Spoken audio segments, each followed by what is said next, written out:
تقيتنا عاديتك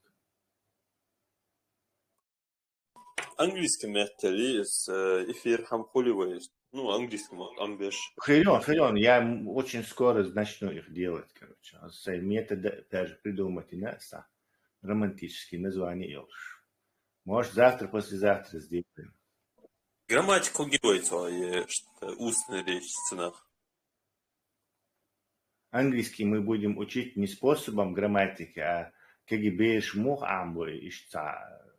Интересно обсуждать теорию, не знаю, инопланетян, теории заговора, истории, и я периодически цую английские слова вставлять też, и мы полезное с приятным совместим. То есть я назвал этот метод 13-го воина. То есть как там в конце урока именно устным чтобы на слух воспринимать язык. А по книжкам английский амича, потом ты мучаешься, дьютик речь. То есть ты должен беглую английскую речь на слух воспринимать. И именно это самое важное. То, что я последним выучился. То есть я в моей жизни английский амушен выучил в начале очень много слов. Я почти 10 тысяч слов выучил. У меня хорошая память была в 20-летнем возрасте. Но я на слух ничего не понимал. То есть я совершил ошибку. Я заполнил свой жесткий диск огромным количеством для новичка слов, но я ничего не понимал английский язык. Отсюда вытекает, что обучаясь по книгам, ты попадаешь в вот эту ловушку. Потом у меня немножко дела пошли на лад, когда я начал изучать грамматику. Оказывается, письменный английский амошен нужно начать с грамматики. Это тебе поддерживает с грамматикой и слова мух распределять. Потому что есть такая проблема, называется порядок слов в предложении. При изучении любого иностранного языка ты сразу натыкаешься на эту проблему. Возможно, даже не осознаешь его. Он даже но в каждом языке есть свой порядок слов в предложении. То есть существительное ставится здесь, дополнение ставится здесь, там, временной оборот ставится здесь, вопросительное слово ставится здесь. И у тебя в голове, на твоем родном языке стоит этот порядок слов. И когда ты начинаешь изучать иностранный язык, в котором этот порядок может отличаться от твоего родного, ты автоматически, твой мозг застревает на этом. Блок он и блок. Поэтому, когда я начал хорошо, очень внятный, понятный грамматикой, то уже у меня я уже на слух начал что-то ловить. Язин вообще дикий ешлор, уже какие-то книжки ешлор, художественные книжки ешлор. То есть это было уже спустя, например, 10 лет, уже в 30-летнем возрасте я мог все-таки на английском художественные романы, не напрягаясь, читать. Но все же на слух сона процентов 20-30 бин запретов. То есть вот эта дьявольская ошибка я совершил в начале, не выучив его на слух. Она все еще меня преследовала. И спустя уже там, когда я плотно занялся этим, то есть фильмы на английском, мультфильмы на английском, новости YouTube на английском. Английский. Я переломил вот это дело и уже начал неплохо воспринимать бегло на слух. И из контекста становилось ясно, что даже незнакомый дошник, что из контекста становилось ясно. И дальше я уже слова просто не учил. В редких случаях смотрел словарь там. В основном, слушая вот эти новости, смотря фильмы, я автоматически из контекста понимал, что означает это слово, и поскольку оно в каком-то контексте произносилось, мозг его автоматически запоминал. И так я набрал десятки тысяч новых слов автоматически, смотря фильмы. Ни в коем случае в такой ситуации нужно язык вот так, с головой вот так в него, как в воду нырнуть. Нельзя ни в коем случае там по-русски слушать или поддаваться на что-то. Вот тебе хочется фильм на русском посмотреть, на английском тяжело, ты иногда паузы делаешь, смотришь, что за слово, иногда что-то ты не понял. Вот этому нельзя поддаваться. Пусть ты там, 30% только поймешь, но только на английском. В следующий раз 31% поймешь. Но если ты поддашься, и тебе хочется интересный фильм, понятно, на русском, то ты будешь это портить. То есть это будет у тебя время на изучение вот этого восприятия беглого английского языка, восприятие речи, вернее, беглого, у тебя будет отлаживаться настолько времени, настолько ты будешь лениться или потакать себе и на русский снова перейти. То есть вот таким сложным путем я пришел к хорошему владению английским языком. Но я теперь знаю, как это делается, и могу уже, кто идет мне вслед или кто пытается, его уже так перенести вот так через эту непреодолимую гору и сразу приземлить его сюда, короче, основной проблеме. Потому что все остальное это вторично, третично. Восприятие английской речи на слух – это самое важное, беглой речи причем. Милуа, ты забываешь другую важную часть в этом деле. Да, слуховой, что важный, просто важный, архиважный момент. Но если ты уже слушаешь и сам не пытаешься воспроизводить иностранный язык, говорить на нем, научившись слушать, на слух воспринимать также письменно, зрительно тоже, у тебя и память, и словарный запас, у тебя все есть, и на слух у тебя все хорошо. Но если ты при этом не стараешься говорить на этом языке, считайте опять, что вы этого языка не знаете. И барьер решен, начать говорить, это главный барьер, который должны тоже пройти. Абсолютно согласен. Это как бы дальнейшие проблемы, но я ее как бы не почувствовал, потому что я вот этот период, когда я учил грамматику, порядок слов, я и там его, поэтому мне он уже потом проблем не делал. Но конечно, если он только на слуха и составлять предложение, то есть грамматика обязательно. Просто я имею в виду первый шаг, билет в кинотеатр, билет вот так. А там уже дальше, конечно же, у тебя и грамматика, и правописание, и английский язык, там пишется не так, спеллинг пишется не так, как произносится, то есть ты должен очень много слов, как они это произносятся, знать. Хотя пишутся они совсем по-другому. Как в французском языке. В французском, правда, слова длиннее, но в английском вот тоже он засорен вот этими французскими словами, выражениями. И, кстати, Тесла, есть слова, которые ты можешь отличить по спеллингу. Произносятся одинаково, а вот как спел, уже значение меняется. Цастил, дешный штук. Да, очень много. Это у разных свои произношения, что махается. Вы все живете в Европе, в центре регионе, там совсем другое произношение. Я как-то поехал в один регион, это Фрисланд называется.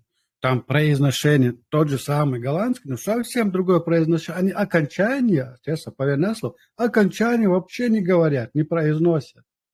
Ты понимаешь людей по смыслу того, что они говорят. А слова ты можешь даже и не слушать. И не слышать. И это проблема. Самого глубинные, корневые языка-то вы не знаете. Словарный запас диктует, но опять же, я вот натыкался в своем опыте лично, пока я не начал говорить, я этим языком не владел. То есть плохо ты говоришь, плохое у тебя произношение, хорошее, не имеет значения. Самое главное говорить и говорить. Настолько они по-своему говорят на этом языке, что практически непонятно. По смыслу догадываешься, о чем человек с собой общается. Вот такие проблемы возникают всегда. И самое главное для меня, опыт, что я вынес из своего опыта, я начал вслух читать просто. Таким образом, я свое произношение исправлял, где надо, подгонял. То есть просто тупо читал. Вслух читать. Просто. Я если мог и до смысла не догонять, что я читаю, но я просто воспроизводил это на звук. Может, может, вот привыкал как бы работать с этими словами. Так, давайте приступим к нашим экспериментам над Парматом. Будем делать из него писателя. Так, Пармат, ты на связи? Are you ready? Да. I'm ready. Okay. Let's go. Nice to hear. Окей. Go ahead. Открой редактор какой-нибудь, rich текст редактор какой-нибудь, неважно какой редактор. Мы сейчас проверим твою интуитивную склонность к творчеству в виде писателя, автора моднейших романов. Просто на экране какой-нибудь rich текст редакторе страницу пустую. Ворда у тебя, по-моему, нету. Пиратские ворды уже...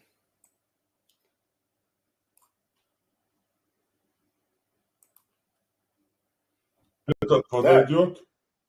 Подойдет. Переключи на ивановский мод. Переключишь на русский язык. Напиши Путин. Ивановский полный. Уже будет ивановский? Отлично. Так, слухаешь, мол? Да? Или нет? Все, хорошо. Если я короче, или что, я тут с проектором сижу, поэтому вентилятор предупредить велишу. Итак, дорогие мои, как назвать, телеграм-зрители, я нашел очень хороший, очень такой компактное объяснение оформления текста.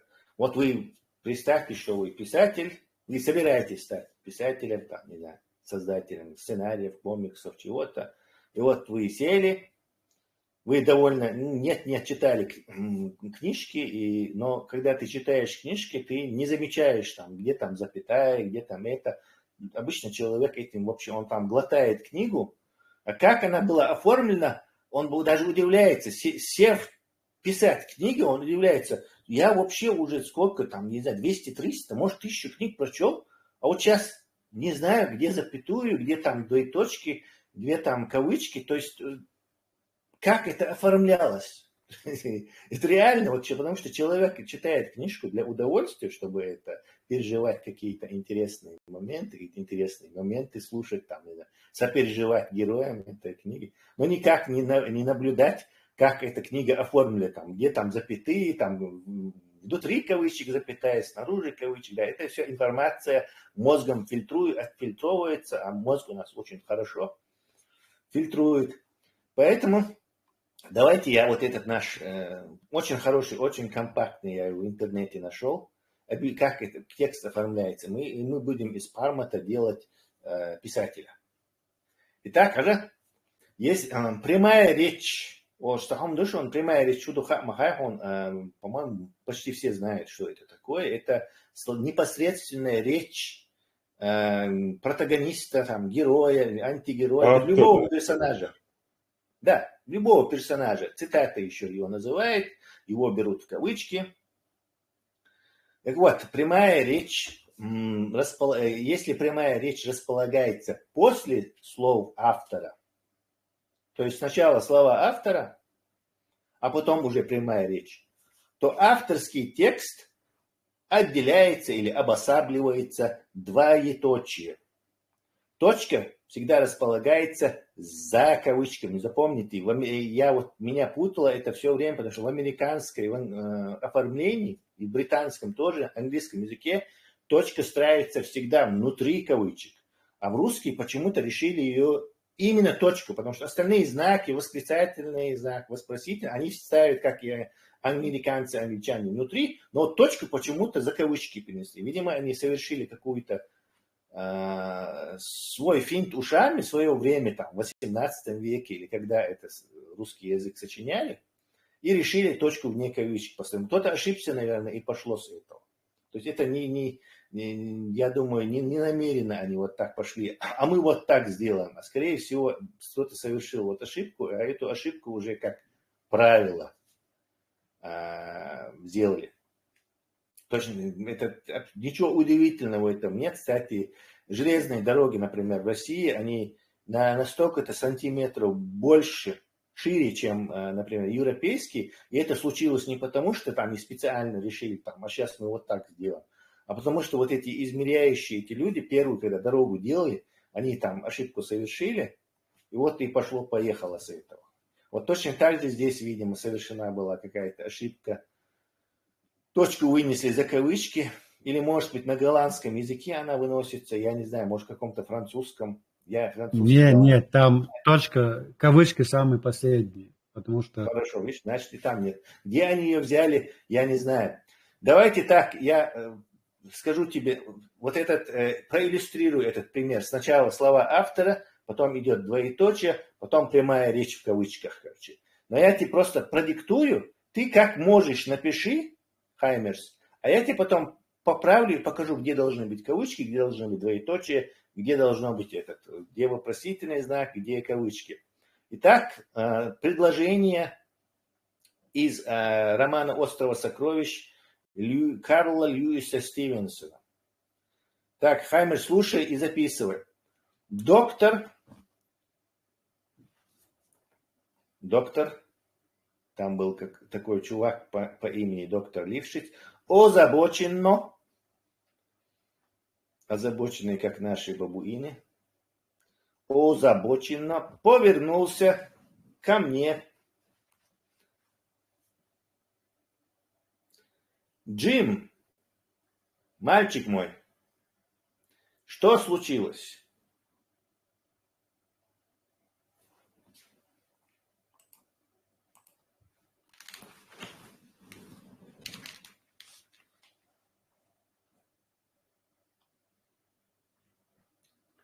Так, небольшая просьба. Сделай буквы побольше, я их не вижу совсем. Выдели свой текст. Или вот так, я не знаю. Можешь вот так сделать тоже. У тебя буквы маленькие, 11, по-моему, да? Выдели эти буквы и да, поменяй там, я не знаю. О, отлично. Данкишо. Итак, ты очень даже хорошо оформил текст. То есть где-то ты это подсмотрел или ты это знаешь. Возможно, того, что ты читал книжку. Так, посмотри. После Я слов... хадисы читаю очень много. Вот откуда. Ничего себе. Подглядывал, Вот действительно. Поднял палец, поднялся на мимбар и произнес. Он скоро диссертацию докторскую защитить сможет. Я не подумал об этой возможности. Я думал, ты ошибешься. Смотрите, Гуждышем, доктор озабоченно повернулся ко мне. Это слова автора, то есть ваши слова как писателя. Дальше идет двоеточие, потому что слова автора впереди вот этого цитаты, впереди прямой речи. Дальше идет прямая речь. Джим, запятая, это обращение, конечно, все понятно. Мальчик мой, это тоже обращение, то есть тут два обращения. Потом, что случилось. И видите, восклицательный знак внутри кавычек, как в английском, американском или британском варианте тоже, но никак не снаружи. То есть, отлично. Хаймерс, хадисы тебе, вот в чем-то они все-таки помогли тебе. Ты можешь внизу написать. Ты можешь внизу написать схемку вот этого, то есть легче запомнить будет. Зайди на новую строку, напиши большую букву А, двоеточие, space,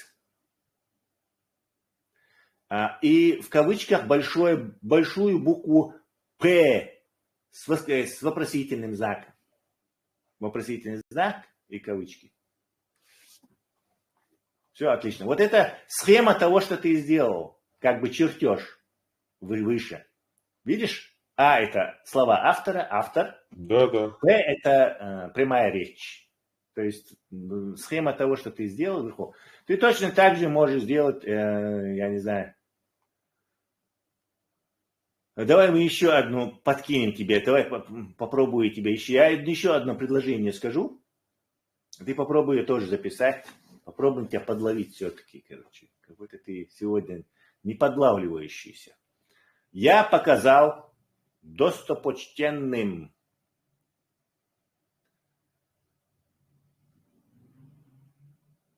джентльменам, джентл Бога, такой мягкий, нежный такой. Усал, да? Эсал, дух, ног чему. Эсал так бог, дух, джентльмен, если перевести. Даже эсал нах, потому что мен это множественное число. Джентльмен, это эсал там нах. целый кодекс джентльмена. Да, но Это буквально я кодекс пытаюсь перешедший перевести название. джентльменский. Да, я пытаюсь перевести название, а не это, не суть.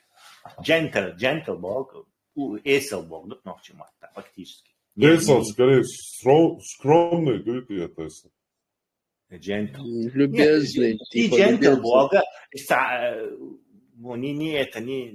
ну, скажем, резкий махил бог. Gentle, учу английский. Несут, понял. Вы английский матруш. На французском, типа любезный, gentil, духи, Нежный. жентильмо. Я волшеб, Жонтиль, он так пишется даже так же, тест. Жонтиль. На Ну, видимо, это англичане, у французов это стрельнули, это слово, и оно превратилось в gentle. Но раньше английское знать-то тоже на французском они развивают. Естественно. Они же захватили Англию в битве при Гастингсе, высадились в 1130, по-моему, году, разбили этих саксонцев и стали ихними лордами. И в замках говорили на французском, а, скажем так, чернь, быдломасса, в кавычках, говорила на саксонском все еще. Потом все это смешалось, латинский еще туда добавился, и мы имеем нынешний английский язык. Так, джентльменам карту и пояснил.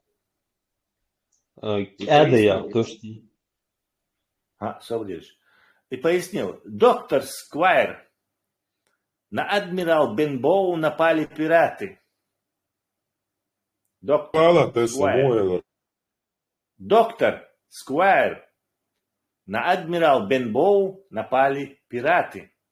Они искали вот эту карту. Сейчас мы тебя проверим. Ходи, соплетчик ты наш.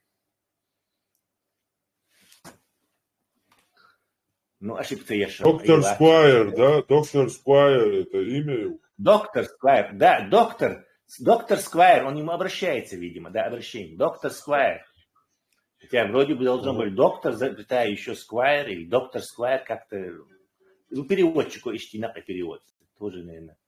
Доктор Сквайр. На адмирал Бенбоу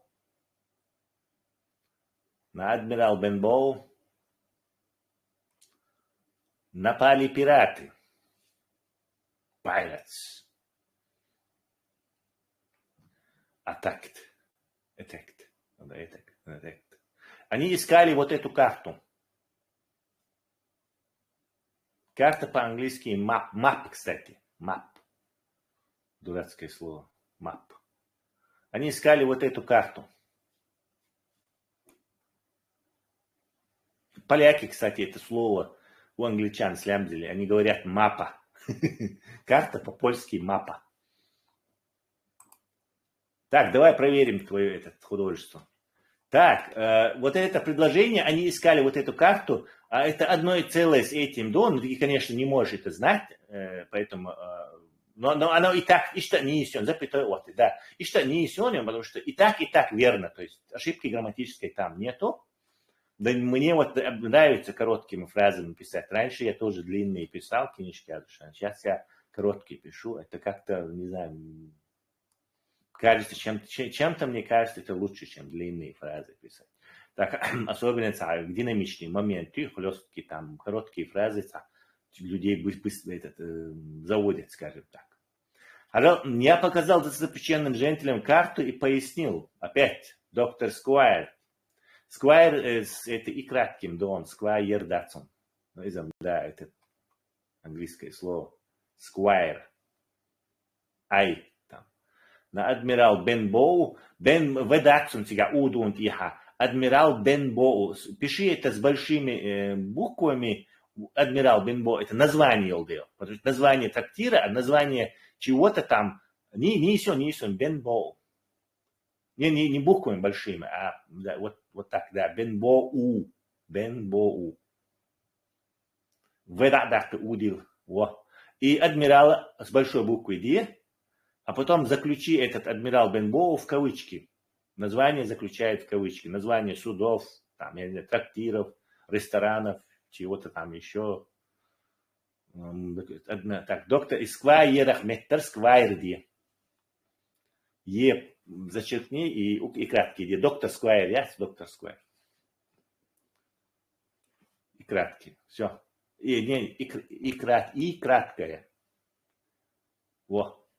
Так, все, Ниша. Ну, на удивление ты хорошо знаешь оформление прямой речи. Видимо, эти хадисы все же чем-то... Как-то они тебя достали, видимо, все же. Давай дальше пойдем.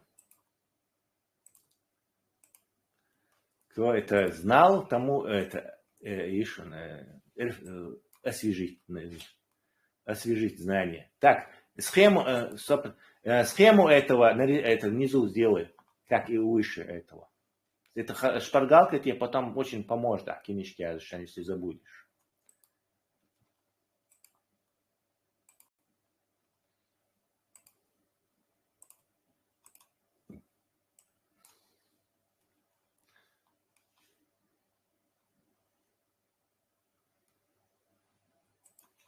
Отлично. Так, с вопросительным знаком, с восклицательным знаком то же самое, что и выше, то есть особо там не нужно тебе это. Можешь сразу схему с восклицательным знаком нарисовать. То есть я дальше именно в этом пытать тебя не буду, ты это, видимо, хорошо знаешь. Схемит, но нарисуй другую. Да-да. Но с восклицательным знаком. Восклицательный знак и вопросительный, да, внутри. Итак, пожалуй, это один способ. Есть, но у нас же есть моменты, когда слова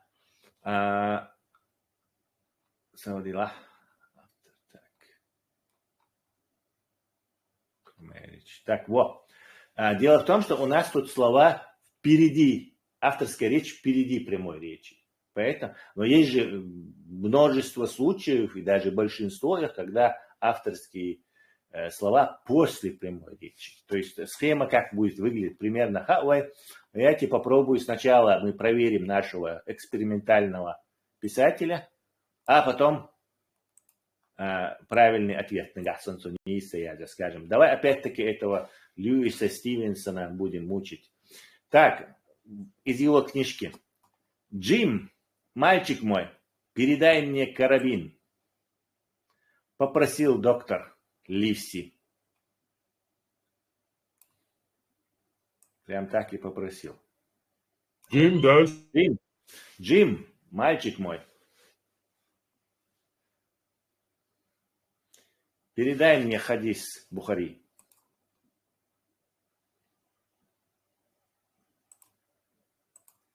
Передай мне карабин. Не будем коверкать автора.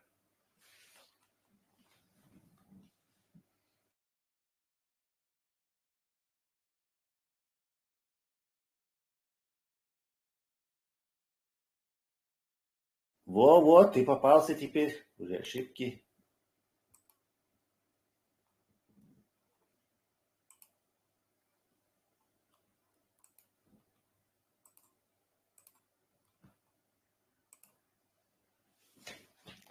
Джим, мальчик мой, передай мне карабин. Попросил доктор Ливси.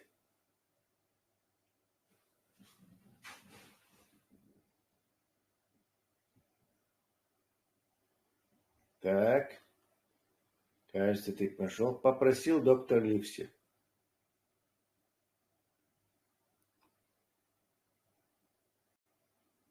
Большими буквами попросил он. Не маленькими.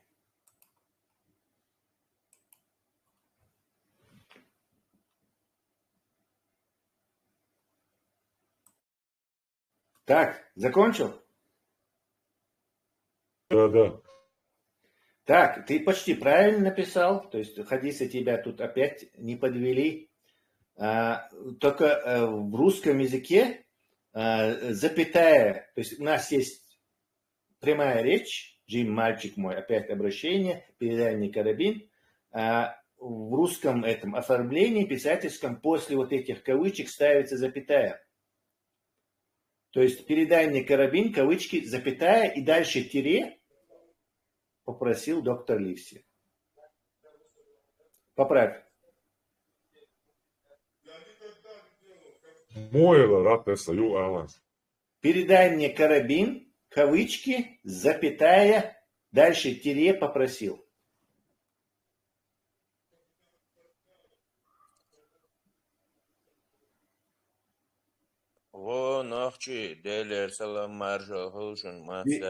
Передай мне карабин.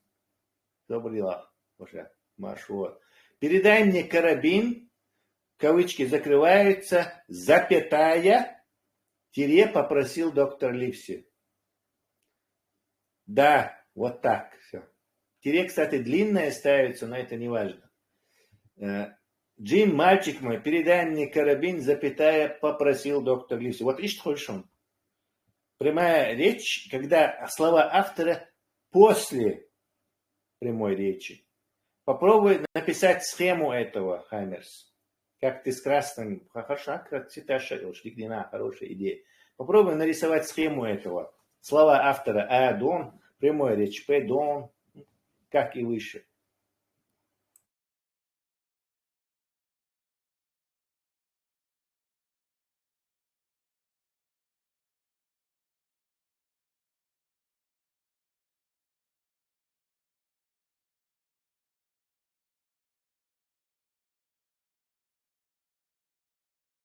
Попросил доктор Цагунядин, автор рук, доктор Гунядин, куй. Доктор Ливси. Так, это мендиш. Автор руки. Я просил доктор Лифи Язушвега автору. То есть, потому что он описывает. То попросить ты на Бог. Он хабюч мауи, он рассказчик истории мауи. В данном случае. А Джим, мальчик мой, уже вот история происходит. Те же прямой речь чуть непосредственно о что. Цитаты что? Иду. Отличная схема. Давай теперь другой вариант еще попробуем. Пока все не переберем, писателя из тебя не выйдет.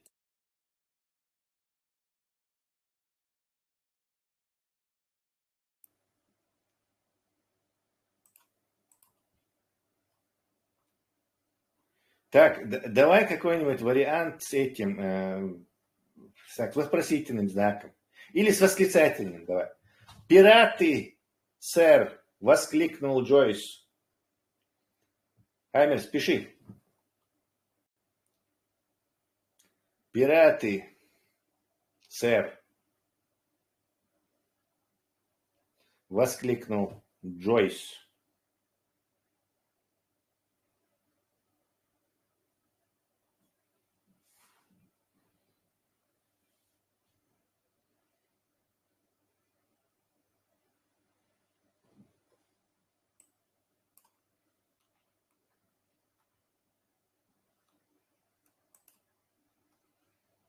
Воскликнул Джойс. Так, давайте я покритикуем теперь. Воскликнул кто? Вот это пираты, сэр. Пираты, сэр. Воскликнул делага Джойсу, а не автор. Автор просто констатирует, что он воскликнул. Поэтому восклицательный знак должен быть у Джойса после слова «сэр». Восклицательный знак ставится внутри кавычек, не снаружи, поскольку это часть прямой речи.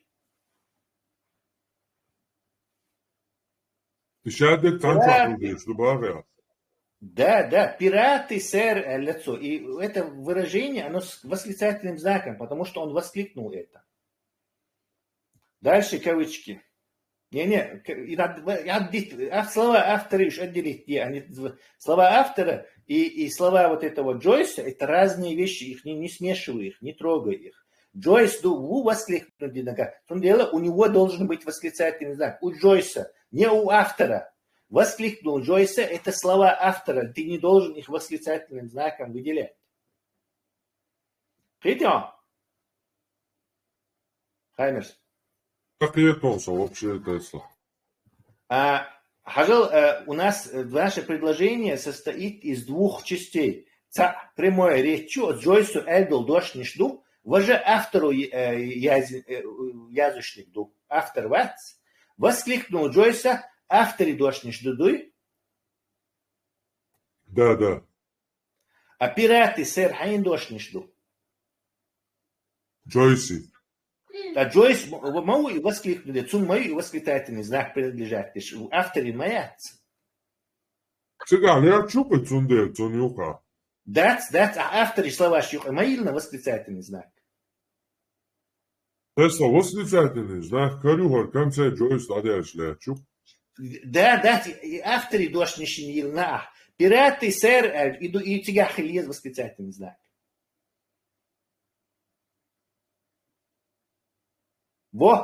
Вождаяк, тигр, вождаяк, восклицательный знак. И оформляй, как и выше оформите на гяц карабин. Точно как карабин санна. Только тебе не нужен этот запятой уещаться, потому что ты не можешь ставить два знака. То есть восклицательный знак, вот уже запятой, вот то ищаться. Все. И пираты, сэр, он обращается к нему. Пират швуи, а сэр обращению. Обращение выделяется запятой. Поэтому после пиратов ставь запятую.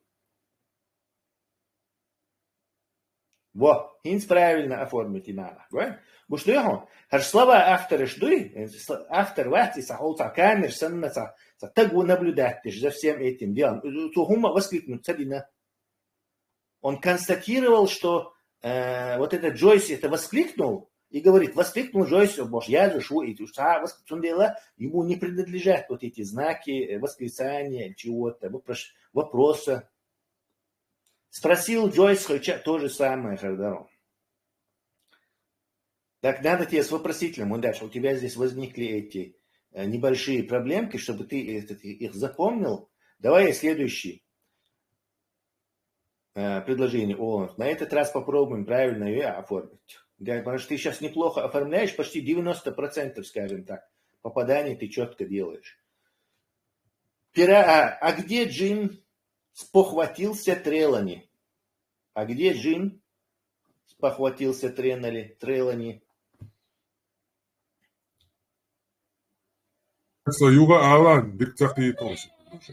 А где Джин? Джим Цион, да. Спохватился Трелани.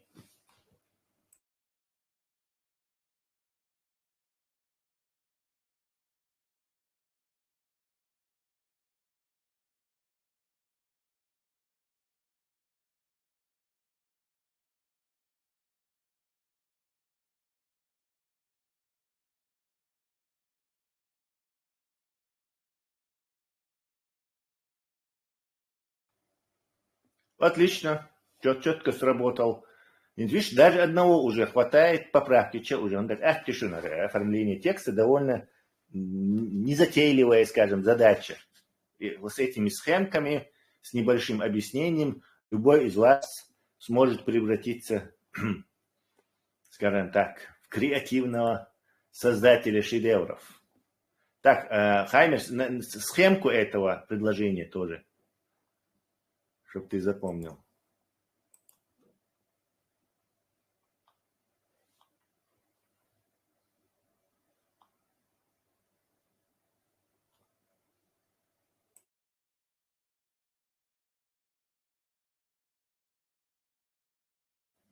Пармат, проверь, шитире Иллач, по-моему, оно превращается в длинное тире автоматически в этом редакторе. Проверь эту версию, эту идею. Настукай 2 тире подряд и посмотри, Space Wattage превратится оно. Настукал, не превращается. Да, не превращается, окей. Ага, значит, вот в этом это может быть, только в Word это делается, видимо. А этот не делает. Так, давай дальше. Теперь у нас осталась еще прямая речь внутри слов автора. То есть вот этот, здесь оно отдельно, то есть либо она спереди, авторская речь, либо позади прямой речи, но она отдельно. Но вполне может такая ситуация, тебе понадобится слова автора сунуть внутрь прямой речи или наоборот. Короче. А давай сначала проверим так. В случае, если реплика оказывается внутри авторского текста, по правилам оформления прямой речи фраза выделяется кавычками и начинается с заглавной буквы.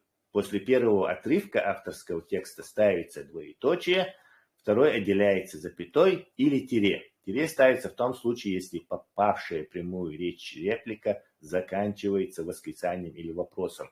Давай я тебе опять по той же схеме Льюис Стивенсонские вот эти предложения. Так, пиши. Доктор пожал плечами, то есть недоуменно пожал плечами, я бы написал, но я люблю немножко понтануться. Доктор пожал плечами, произнес, ох уж этот сквайр, и скрылся в дверях своей каюты. Подлец. Подлец не пиши. Ох уж этот сквайр.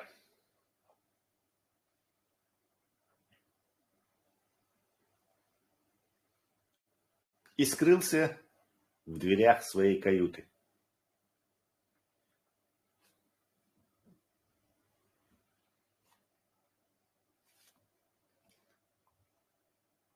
Так, давай проверим.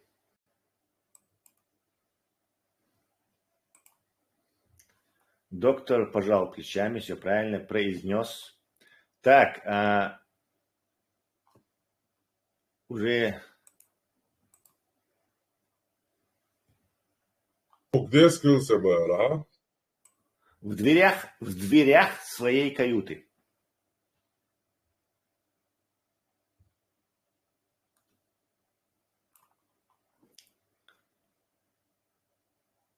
Так, ты допустил первую ошибку. Когда, посмотри в самом верху эти схемы, когда слова автора впереди, а затем уже начинается прямая речь, то они отделяются двоеточием, а не тире.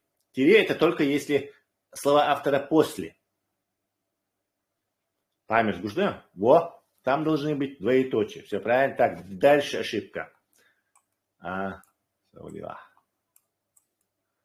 Дальше ошибка. Ох, то есть двоеточие, начни с большой буквы. Вот эту фразу. Да. Ох, уж этот сквайр. Сквайр с маленькой пиши, но это не ошибка. То есть я бы тоже его с большой написал бы, но тут с маленькой написано. Я не знаю. Так, это просто титул. Сквайр.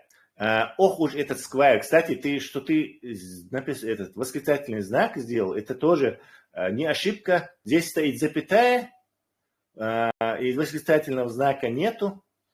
Но по логике там должна была быть восклицательная, потому что он как бы возмущается. Ох уж этот сквайр. Это как бы все-таки восклицание. Но здесь ее нету. То есть в оригинале этот переводчик, видимо, дал маху, скорее всего. Так что не будем мы по этому поводу тебя. И скрылся в дверях каюты. То есть вещаться он. Так, говорил. Сотри дефис, да, вот это тире сотри, и скрылся в дверях своей каюты. Да, запятой ставь. Ставь запятую. О, все, несем. Все остальное правильно. Все остальное. Это первый вариант. Я такой, кстати, редко очень видел. Я, может, видел много, не замечал его, по крайней мере. Это какой-то странный способ оформления текста. Ох уж этот сквайр. Так произнес. Давай тогда второй. Сделай вот эту схемку, как и полагается. Пармат.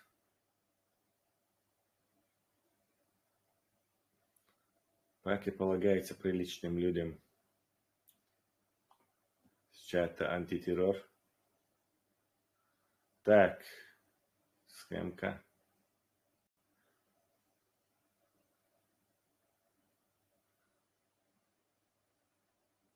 Маленькая А, слова автора, чтобы не большой буквой А, да, ага. Вот так это лучше видеть, точка.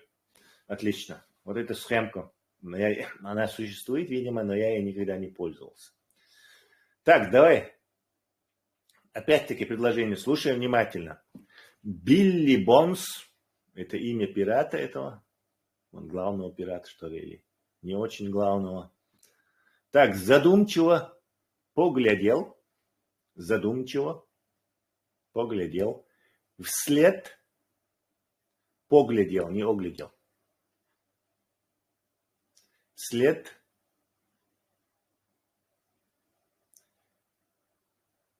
низ я сделал на след. Поглядел вслед низ я сделал. Подела халха, ой, халха, оглядел ли. Да. Вслед слепому. Затем повернулся ко мне.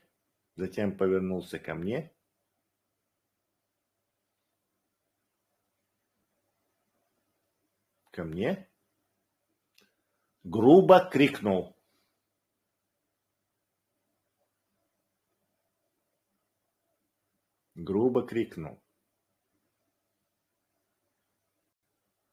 Мальчишка, принеси мне рому.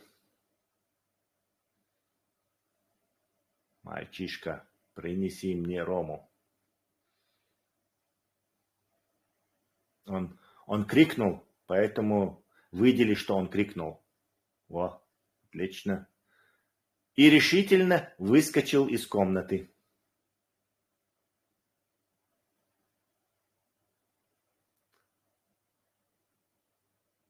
Нет, вот тут надо вот эту тире ставить, потому что это внутри авторской речи прямая речь находится. Поэтому это все одно и целое.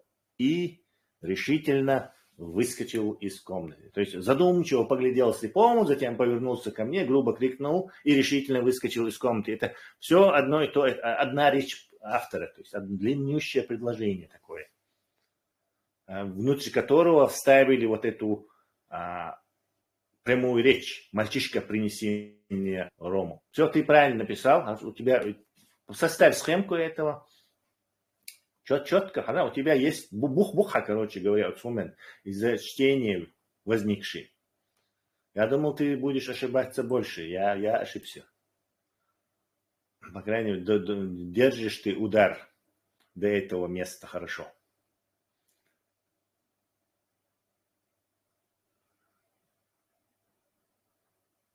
Так, теперь мы рассмотрим ситуацию наоборот. То есть слова автора внутри прямой речи. Вот до этого у нас внутри слов автора прямая речь, а сейчас ситуация наоборот. Если авторская речь оказывается внутри прямой, то слова автора отделяются от прямой речи знаками тире. То есть с обоих сторон слова автора отделяются тире, если они внутри прямой речи. Запомните, это очень важно, часто встречается, я это постоянно использовал. Если вся прямая речь представляет собой одно предложение, то в конце первой части реплики ставится запятая, а вторая начинается со строчной буквы, то есть не с заглавной. Давайте проверим эту теорию на Пармате. Пиши, Пармат. Знаешь, Джим?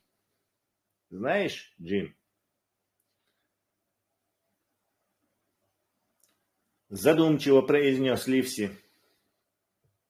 То есть уже автор. Задумчиво произнес Ливси.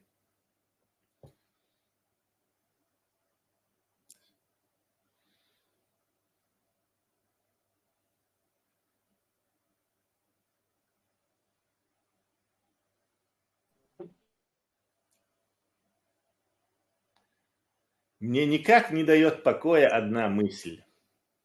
Задумчиво произнес. Произнес Ливси, имя этого доктора из острова Сокровищ. Ливси его зовут. Задумчиво произнес Ливси, мне никак не дает покоя одна мысль. Верны ли хадисы Бухари или нет?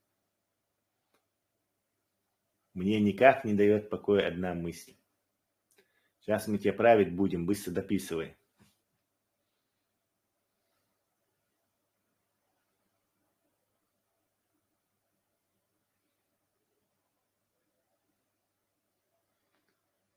Так, давай теперь критический взгляд, критическое мышление. Так, у тебя сперва, знаешь, Джим это обращение, то есть отдели ее запятой, с обоих сторон причем. Джим. Да, вот здесь возникает сомнение, у меня тоже возникло. Правильно ты сделал.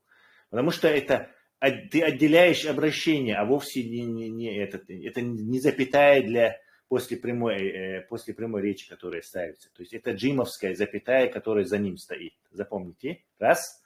Второе, это слова автора внутри одного предложения. Пармат. Это значит, что тебе не нужно вторую вот эту кавычку ставить. То есть кавычки только в начале и в конце всего предложения. Стираем. Ага, молодец. Стираем. Так, почти что приблизился ты к этому. И, как уже говорилось, вот этой, в моем этом кратком объяснении в начале, с обоих сторон отделяются запятой. То есть после ливси должна стоять запятая, тире сохраняется. Все. Вот сейчас ты правильно, мощно оформил, как и полагается. Точка после этих кавычек. Знаешь, Джим, задумчиво произнес Ливси, мне никак не дает покоя одна мысль. Парма, ты можешь тоже прочесть это с выражением? Мне тут как раз нужен чтец для этих. Давай мы проверим тебя. Знаешь, Джим, задумчиво произнес Ливси, мне никак не дает покоя одна мысль. Неплохо. Станиславский тебе почти верит. Неплохо, Масаракш. Давай дальше. То есть авторский текст может оказаться... схемку составь. Тебе она понадобится. Авторский текст может оказаться внутри реплики.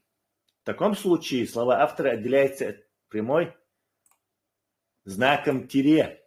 Реплика может состоять как из одного предложения, так и из нескольких. В первом случае вместо разрыва ставится запятая, а второй отрывок начинается со строчной буквы. Во втором месте разрыва по-прежнему держится запятая, а вот после авторского текста уже должна ставиться точка, а второй отрывок стартует с прописной. Что ж, сейчас мы испытаем это на Пармате. Пармат, пиши. Джентльмены. Куланхи. Джентльмены. Отличные новости.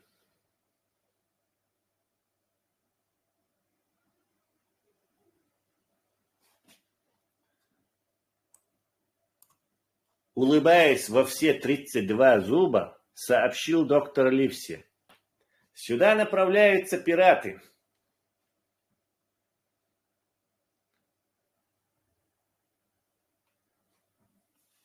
Вспоминай правила.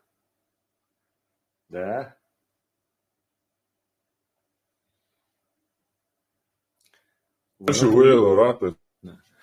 Улыбаясь во все 32, уже слова автора, да. Улыбаясь во все 32 зуба, сообщил доктор Ливси.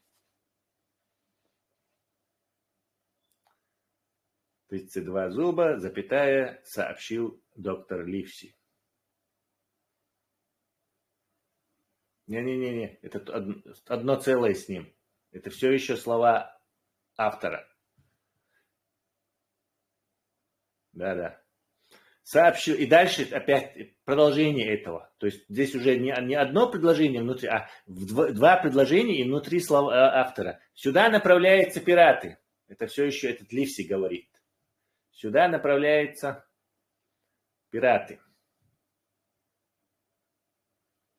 Опять он восклицает, то есть понятно, ты уловил правильно интонацию. Так, теперь у нас здесь, в отличие от вот этого первого предложения, второе предложение – это отдельное предложение, то есть большой буквой его просто сделай и все. Сюда направляются пираты – это отдельное предложение.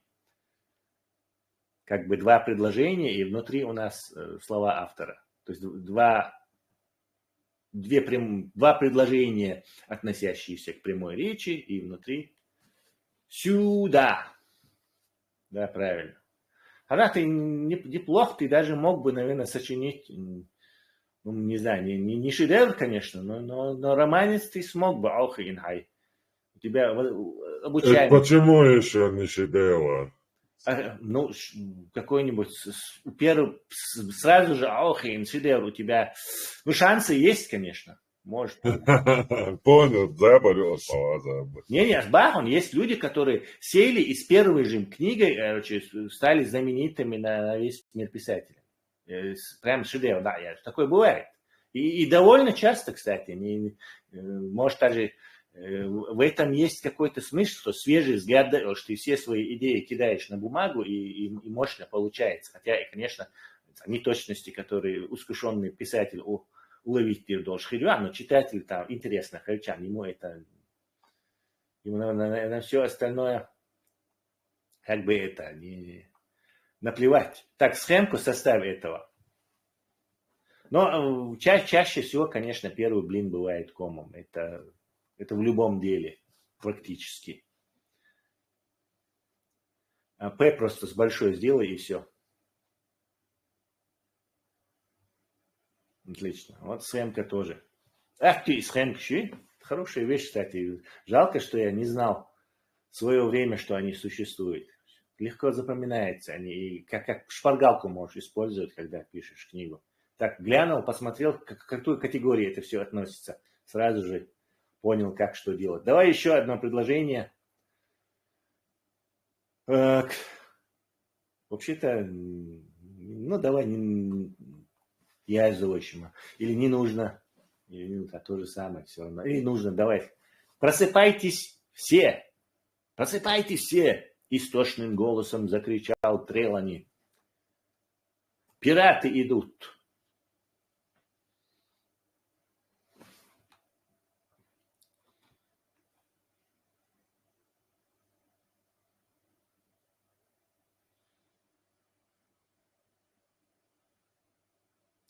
Просыпайтесь все. Кстати, он кричит, то есть восклицает. Просыпайтесь все, боже, короче. Асамдол Масу. Да-да, это я имел в виду. Истошным голосом, причем он даже говорил, он вопит. Истошным голосом закричал Трелани. Трелани, по-моему, это капитан этой корабля, если я не ошибаюсь. Закричал Трелани. Пираты идут. Дальше кричит он. Новое предложение.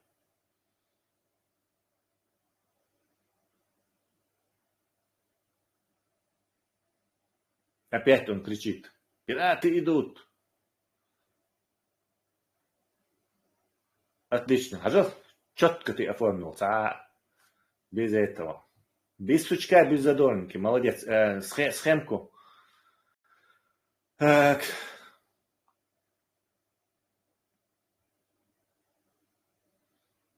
Ехать я не буду, чтобы не отнимать у нас время, но ты понимаешь, что после этого пираты идут, еще несколько предложений можно было написать и опять-таки закончить кавычками. То есть не знать, что именно только одно предложение. Хорошо, Ахамерс? Да, хорошо. Да, то есть ты как бы органично понимаешь, что после пираты идут, можно было написать еще, они несут там, я не знаю, большую пушку, сейчас несут нам весь этот корабль или что-то там. И, короче, пока он говорит, ты мог бы дальше продолжать, а потом уже закончить кавычками. То есть такую схему мы не будем ставить. И перейдем к прямой речи, разделенной словами автора, использует следующие так оформления. Так, так, схемы ФА. Так, она уже есть у нас. Viņš iešāva знак, что роль играет. Запятую, точки, абзац, шицар, до, но и щац, и восклицательный знак тоже, конечно, тебе дает понятие, что происходит. Но в основном это не замечаешь. Нет, все равно, в школе, когда ты читаешь, он тебя погружает. Сразу он шиется районец мозги чё. И галат он уже представление ума погружает. Триггеры, ты имеешь в виду, они служат некими триггерами. Да. Запускает какую-то реакцию, да. Возможно. Со стечением времени у тебя должно выработаться это, да. как у читателя. Хорошо, доскажи. Так, есть так, другие схемки, которые я не знаю, стоит ли тебе их закидывать. Так, давай я тебе их закину в личку, а ты их просто вернешь в это. Запишешь. Так, где у тебя, так, где наша личка? Ну, видишь ли, видео не может быть слишком длинным, и поэтому так-то, конечно, ты прав. Учение, свет, не учение, тьма, мы все это знаем. И все Но дела. ты неплохо Видишь, как держишь. ритмично. Ты, гад, неплохо держишься. Я не ожидал, что у тебя такой недюжий литературный талант. Я любил У тебя такой удивлять. недюжий литературный талант. Давай найди эти, я тебе закинул в личку и просто скопируй и ставь другие виды этого.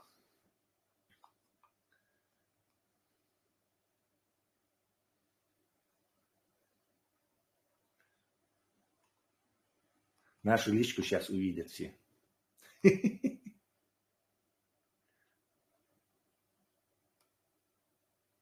О чем там Пармат с этими разговаривает.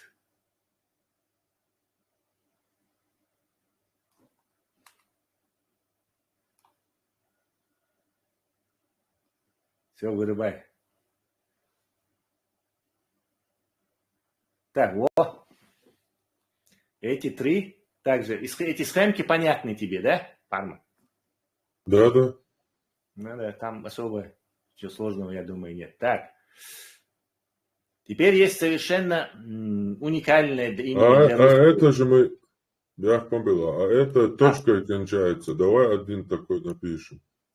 Давай. Прямо на месте можем сочинить какой-нибудь. Так, я сейчас найду. Так, все буквально. Давай сочиним его. Скажем. Давай как? Пармат, ты сегодня кушал? Пиши. Очень оригинально. Хорошо. Пармат, это правда, что инопланетяне тебя хотели украсть? Запятую. Пармат, обращение. Пармат, это правда, что инопланетяне хотели тебя украсть?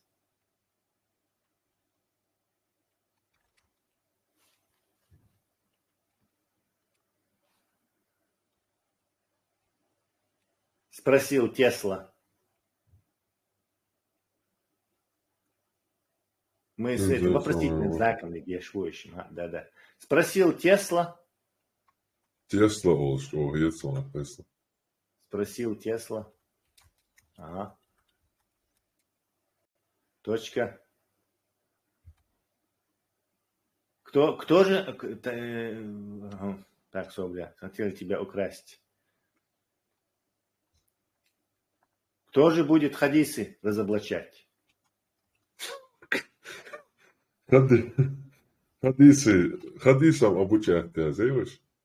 Напиши хоть или хадисы сочинять. Это моя речь все еще, прямая речь, поэтому ты схемы те хаджи отдели его. Это 4 яйца. Вообще-то ты их не сочиняешь, ты уже будешь сочинять хадисы. Так, вопросительный знак кисан не нас, но можно, если что, поправить, другое что-то придумать. Спросил Тесла.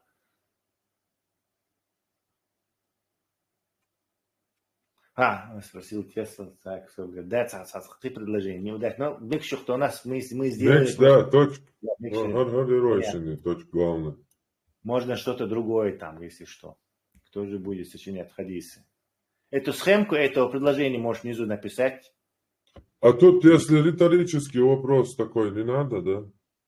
Можно что-то другое. Пармат, это правда, что они хотели тебя украсть? Я не мог найти твои тапочки. То есть тебя с тапочками забрали. Или я не знаю. Я видел свет в не знаю, ночью видел свет. Ведь я ночью видел свет. Ведь я ночью видел свет. Ведь это вводное слово тоже отделяется запятой, по-моему. Так, ведь я ночью видел свет. Имеется в виду свет от тарелок этой. Из контекста ясно это. Точка ставится после кавычек, да, все правильно. Пармат, это правда, что инопланетяне хотели тебя украсть? Спросил Тесла. Ведь я ночью видел свет. Свет ислама. Все? Да, все. Все понятно, то есть. Так, давай дальше. Раз Илон произнес, я хочу обратиться. Так, вот есть в большинстве случаев вот в русском языке, ни в английском, ни в каких-то других, насколько я знаю, вот этого нету. Это чисто русское изобретение. Диалоги с тире. То есть с новой строки начинается, тире пошло слова какие-то. Потом раз с новой строки слова другого человека. И вот так.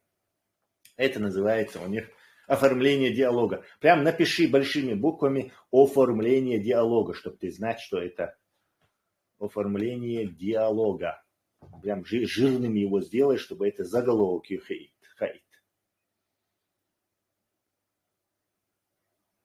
Все. И внизу начинаем. Оформление диалога. Так, знаки препинания при диалоге. Внимательно слушаем. Предыдущие примеры нужны, когда вам нужно передать одно единственное высказывание персонажей. Одно единственное высказывание персонажа. Вы заметили, что у нас кто-то что-то говорит, и это в кавычках. Слова автора отделяются и тому подобное. Если же вам нужно описать беседу двух или более лиц, или, не знаю, шизофренический диалог с самим собой, то следует использовать диалог. В диалоге все, в русском языке, опять-таки, в английском и штатчу, все реплики начинаются с новой строки, предваряются знаком тире и не требуют кавычек. Хорошо, Хаймерс, понял? Еще раз повторю. В диалоге все реплики начинаются с новой строки, предваряются знаком тире и не требуют кавычек. Ты 100% в книжках это встречал. Давай оформляй. Итак, Джим. Так, тире есть уже у тебя, молодец. Итак, Джим.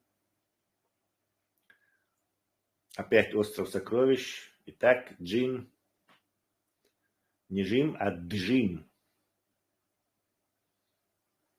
Имя такое.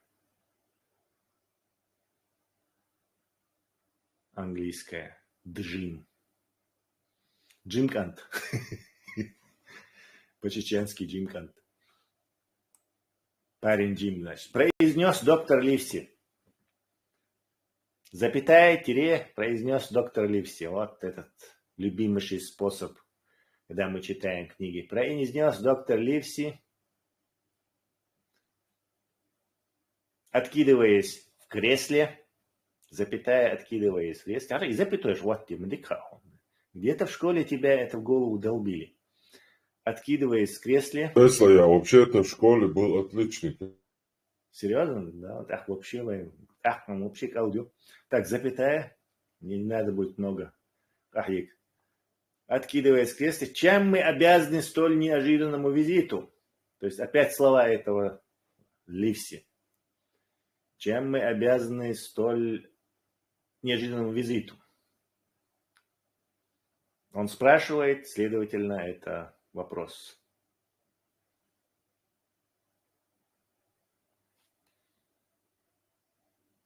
Все. Перфект. То есть идеально написал. Итак, Джим, произнес доктор Ливси, откидываясь в кресле. Чем мы обязаны столь неожиданному визиту? Парма, чем мы обязаны столь неожиданному визиту? Как-нибудь украду фразу с этого Стивенсона. Так, еще раз проверим. Так. Пиши следующую фразу. Джентльмены, Кстати, здесь сделай вот эту схемку.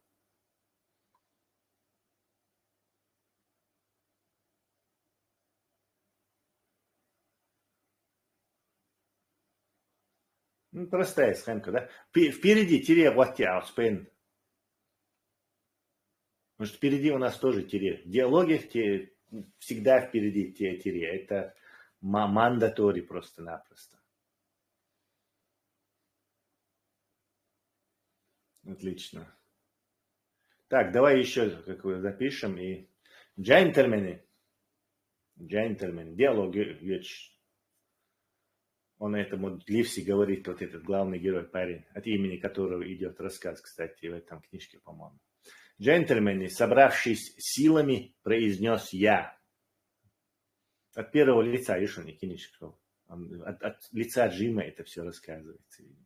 Собравшись силами, произнес я.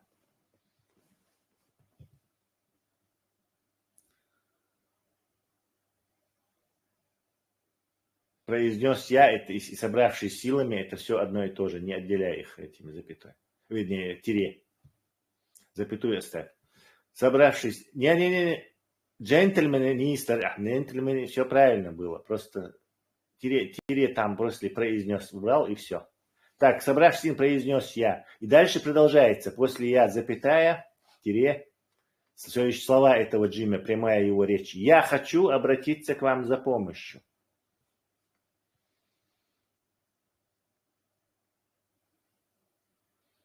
За помощью. Точка. Он дальше продолжает, но уже новое предложение просто говорит. На адмирал Бенбоу напали пираты.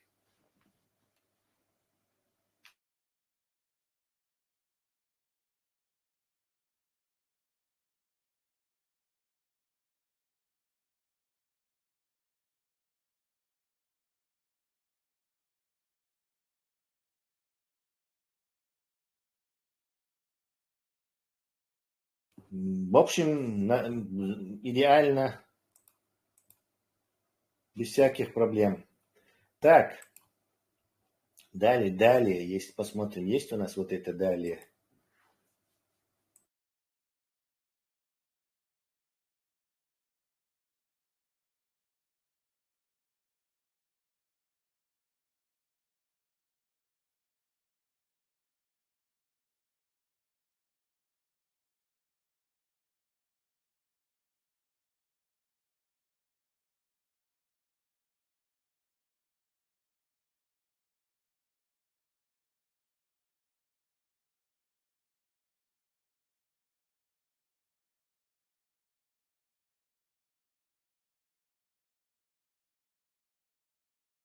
Sajūta документ, чё класс.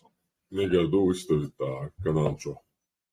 Да, можно и на мой обучающий, на твой можно. Лучше говорю.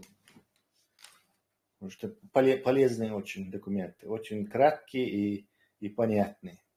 Так, есть еще вариант, когда слова автора, двоеточие, потом с новой строки то же самое, что только что сделал. Тоже часто встречается, я это часто использую. Сейчас мы вот это напишем и все. Да, все остальные детали можно по ходу освоить. Самое важное, вот сейчас, что мы делаем, это самое важное.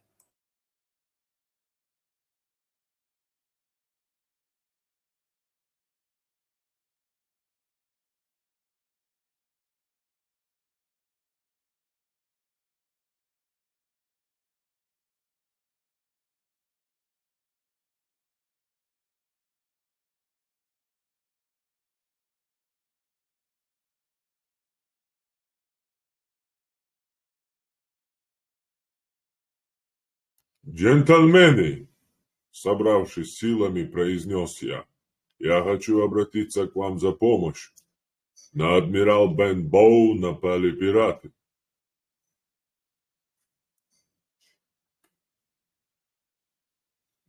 Так, давай последний вариант. Никогда не говори последний, говори крайний. Крайний вариант оформления. Нет, это не крайний, это... Ладно, сайго вариант. Не спорь со мной. Сайго это последний. Так, давай. Или оконечный. Вот что часто используешь, очень важно, и он, и схемку сделаешь потом. Доктор Ливси, пиши, ученик. Уке.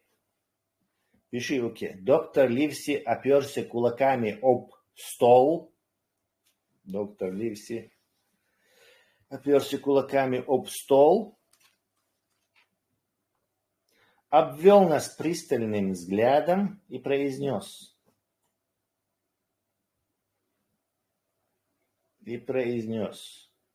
Вот тут, поскольку дальше будет диалог, то в диалогах у нас же начинается с этой...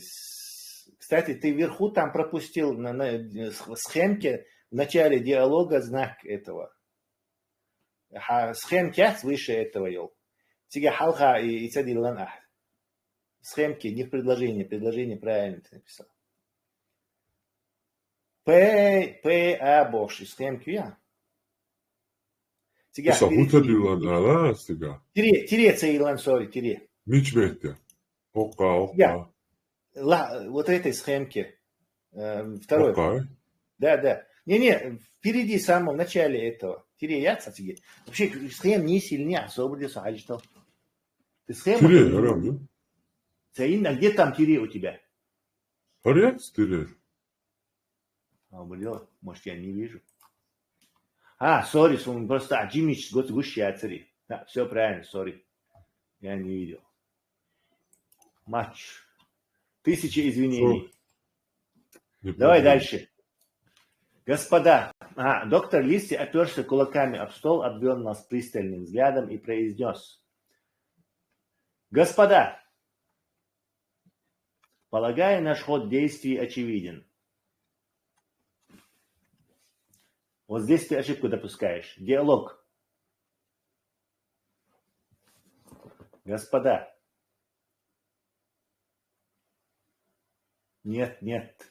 Две точки, все, не иси, абсолютно не иси. Дальше идет диалог. Диалог всегда начинается с новой строки. Помнишь, мы говорили? С новой строки из тире начинается. Ищи точка от битла. Ищи дуалами. Вот это особый случай, он часто используется. Очень часто. Произнес, господа, полагая, наш ход действий очевиден.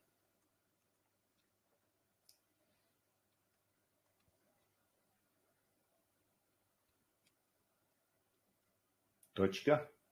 Новое предложение. Мы должны сами добраться до острова и найти эти сокровища, чтобы они не попали в руки к пиратам.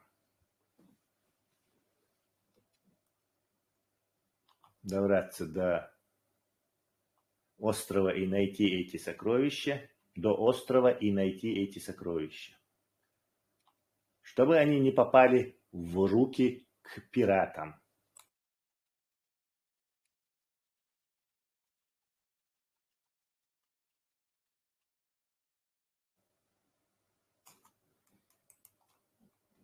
Все? Это была последняя.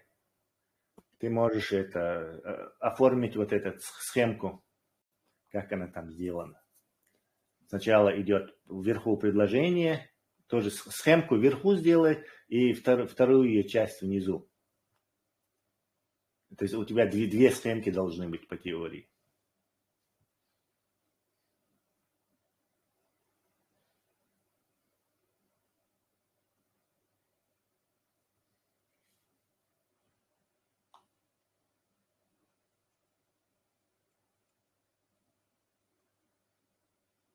Вверху ДГ это слово автора, а не прямая речь. Доктор Ливси, бла-бла, это автор. То есть Джим рассказывает. А вот дальше же прямая речь идет.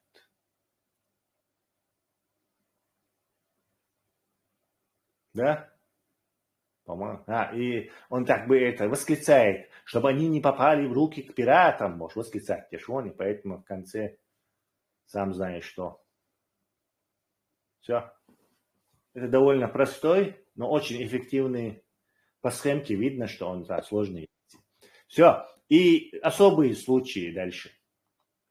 Завершаем мы эту скучную часть. Дальше пройдемся по книжкам, по идеям, поделимся идеями с друг другом. Кто-то, может, рискнет что-то там сочинять прямо на наших глазах.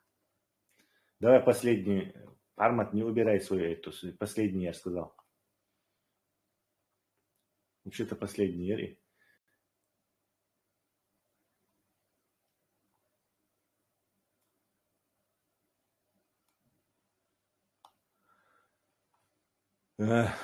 Так, абзацы прямой, так. Связать оформляется, бла-бла. Так, хорошо. Хаймерс, есть особые случаи. Пиши особые случаи. Особые случаи. Кинуть тебе особые случаи в личку, и ты скопируешь, ставишь. Давай. Окей.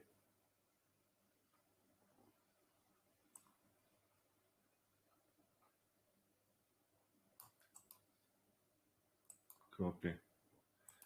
Чтобы не будем мучить зрителей. Так, где ты у нас тут спрятался?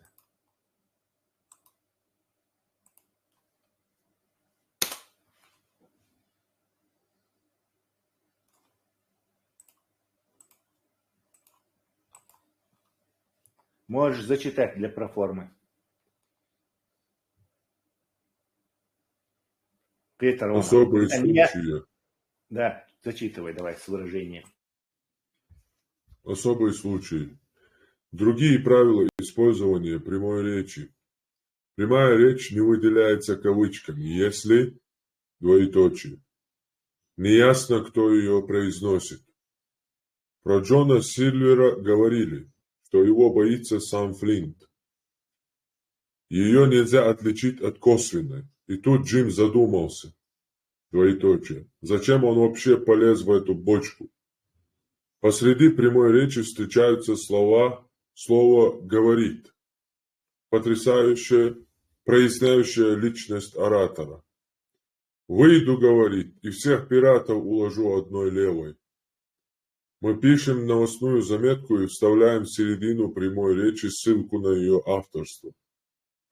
На острове Черепа, передает наш специальный корреспондент с борта шхуны «Испаньола», состоялись стычки между представителями короны и зловредными пиратами. Автор приводит цитируемый фрагмент его недословно. Размеры сокровищ Флинта, отметил Трелани, никому конкретно не известны. Отлично. Шхуна, Иони, ударение немножко, незнакомое слово у тебя. Небольшой корабль парусный, шхуна. Так, хорошо. То есть, когда используешь, ты можешь не использовать все эти вещи, и просто, если не ясно, кто говорит, там, или есть слово «говорит» внутри, есть, из которого понятно, кто говорит.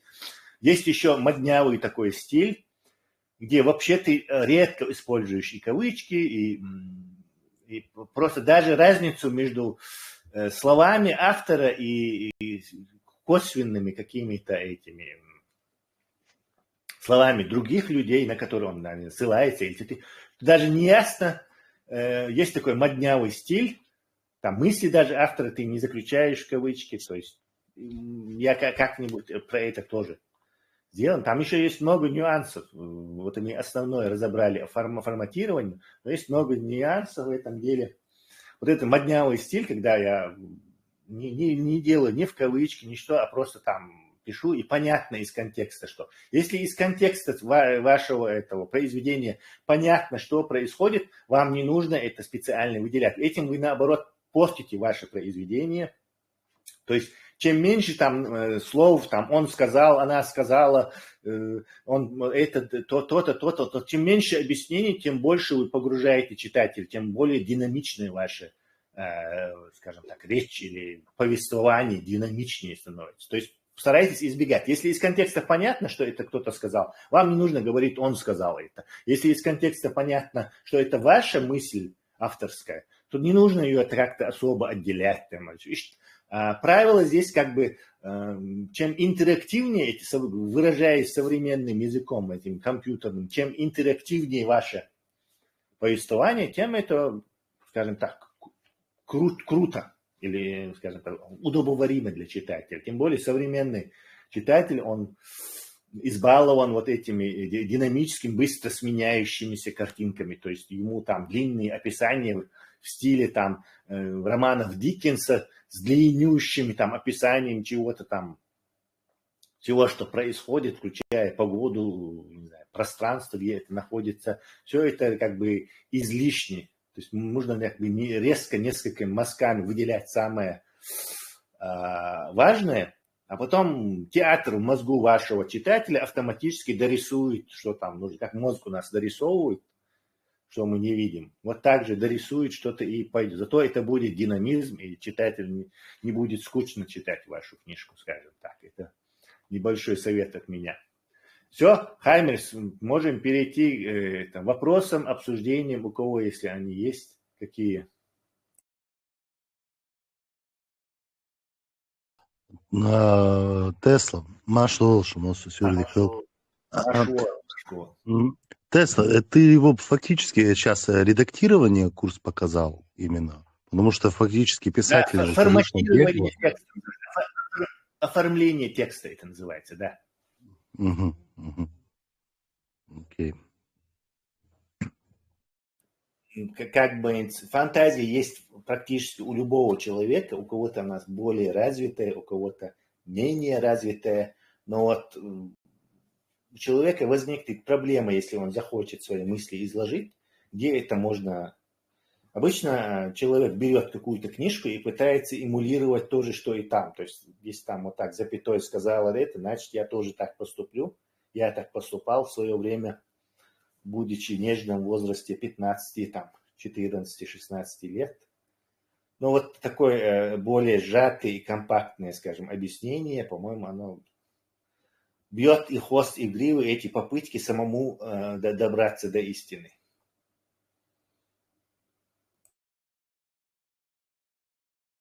Следующий вопрос, предложение.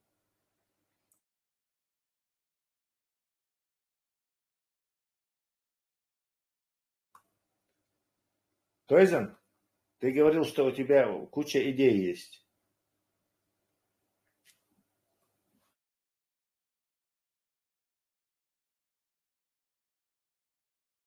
Тойзен, наверное, уснул. Так, я тогда запись отключу.